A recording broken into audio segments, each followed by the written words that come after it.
if you look at what happened in September and October of 2008, there were some extraordinary things done. The Federal Reserve poured $85 billion into AIG, and if they hadn't, our world would be very different.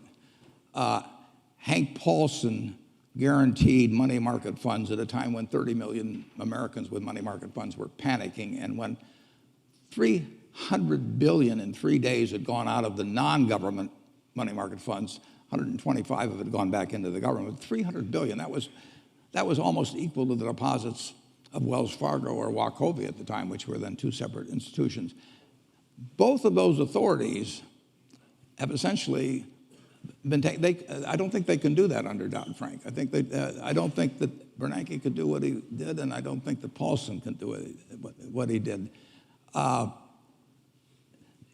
When there's a panic, the only thing that will stop it, basically, is when somebody who has the ability and the will says, I'm going to do whatever it takes. And basically, that's what Bernanke and Paulson, and finally, Congress in a kind of a reluctant way, but said to the American public, and you could believe it. If Bernanke said, I'm going to do whatever it takes, nobody knows what Section 13(3) of the Federal Reserve Act is, and it wasn't probably meant to do what he did with it, but he did it.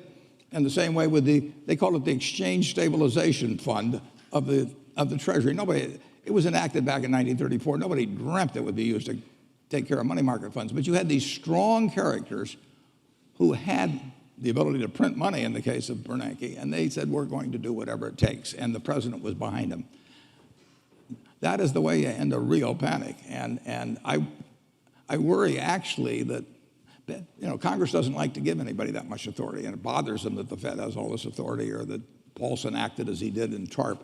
And I tip my hat to them, and I'm not sure. There will be another panic. Where it comes from, who knows? But when that time comes, the question will be, are the people who have panicked, who have frozen, who have caused the economic engine to stop, will they believe and come right back and be doing something? And I'm not sure whether what's been enacted is a plus or a minus in that regard. Regardless, the country will come through. But it's very hard to write regulations that will keep people from acting foolishly, particularly when acting foolishly has been proven very profitable over the preceding few years. It's just the way it works. Humans, they all think they're Cinderella at the ball, and they think, as the night goes along, the music gets better and the drinks flow and everything, and they all think they're going to leave at 2 minutes to 12. And of course, there's no clocks on the wall, and they're still dancing. So it'll happen again. But buy when it happens.